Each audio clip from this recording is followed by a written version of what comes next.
Hey guys, in this video, I'm going to teach you how you can automatically set up notifications that every single time that a client receives a positive reply to an email, how they can be notified via their preferred communication channel, whether that's Teams, Slack, WhatsApp, emails, or any other platform which can be seamlessly integrated into this rather simple workflow inside of make.com.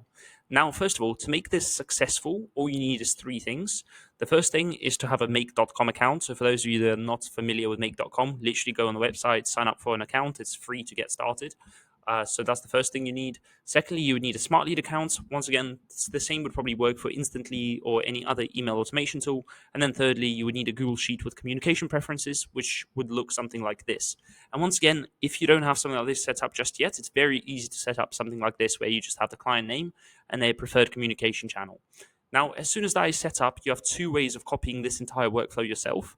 The first option is basically super straightforward. All you have to do is sign up for an account with Make, go into scenarios. In the top right corner, click on create a new scenario, and voila, all you then need to do is click on the three dots at the bottom of the screen where it says more, and you can have a button which says import blueprint.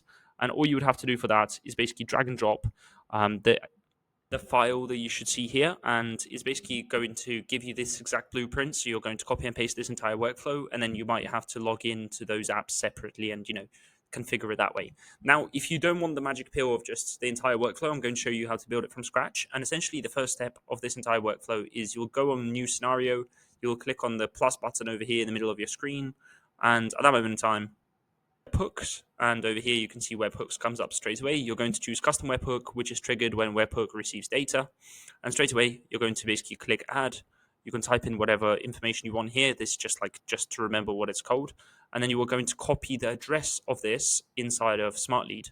So inside of Smartlead, what you're now going to do is you're going to go into settings, you're going to find the webhooks part, add webhook, copy and paste the webhook here, type in the webhook name, which is in my case going to be test. You can assign it to a campaign. So in this case, I'm just going to type in Clay, see what comes up. And you can also attach it to a certain thing. So for example, you can choose an email reply category.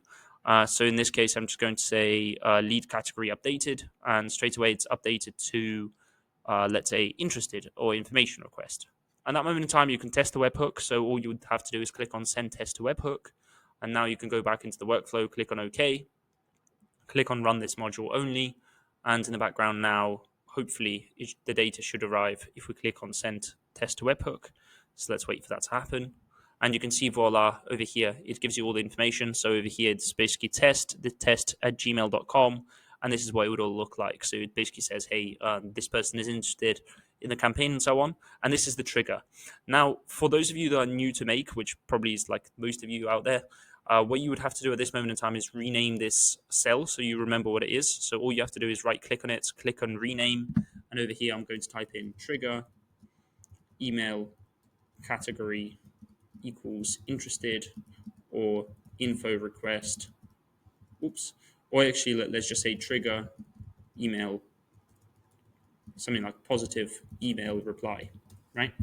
So that's going to be the trigger. And if we go back into the automation we want to set up, the next thing we need to do is create a router. Now, the router will basically give us different routes for the notifications that are coming in. So the first action that we would need to do is look up the communication channel preference of the client so that we make sure that we hit them in the right place with the right kind of message, right? So in order to create a router, all we're going to do here is we're going to click on plus, and then we're going to type in router, so ROT and so on. I'm sure you can spell that one. And then you would click on the router itself, and voila, it's basically separated it. At the top, we're going to type in Sheets because we are going to be using Google Sheets. And straight away, we're going to now search rows, which is literally over here. So I'm going to select that. And you can now select the exact sheets that you want to look at. In my case, I want to look at the copy of client communication channel preferences. So let's do that. Copy of communication channel preference. There we are. So you just need to select this Google Sheet. Worth noting over here, all you need is basically the name of the client and their preferred communication channel. And once again, you can synchronize it. So like, I don't want to do a separate video on this, but there are very easy ways to do that. You will select the sheet. You'll make sure that the headers contain a certain thing. So in this case, we're going to say client name contains. So we'll click here and we'll choose contains instead. So let's just type in contains.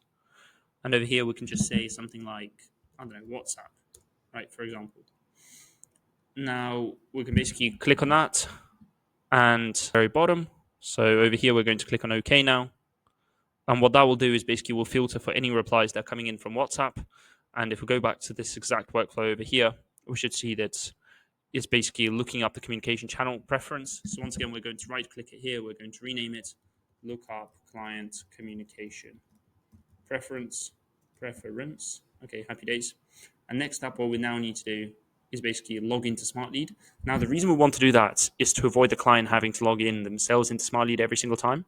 So what we're going to set up for that is this module, which is called HTTP. So all we're going to do is click on plus, type in HTTP, and then over here, we're going to select make a request. Now, in order for that to happen,